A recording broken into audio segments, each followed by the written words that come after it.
पुणे महानगरपालिकेने शपथ घेतली आहे की काय की पुणे शहरातील नदीचं प्रदूषण करायचं, पाण्याचं प्रदूषण करायचं, हवेचं प्रदूषण करायचं, कचऱ्याचं प्रदूषण करायचं.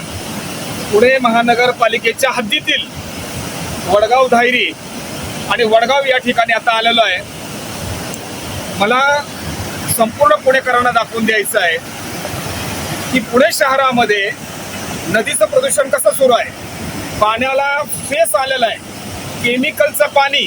आपण दाखवा की केमिकलचं पाणी नदी पात्रात सोडल्यामुळं हा पूर्णपणे पाण्याला फेस आलेला आहे.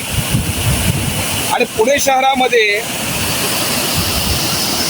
जलशुद्धीकरण प्रकल्प आणि मैला शुद्धीकरण प्रकल्प उभे केले जात असले तरी प्रत्यक्षामध्ये हा केमिकलचं पाणी तुम्ही केमिकल नदीपात्रात सोडून देता आणि हा असा पाण्याला फेस आलेला आहे.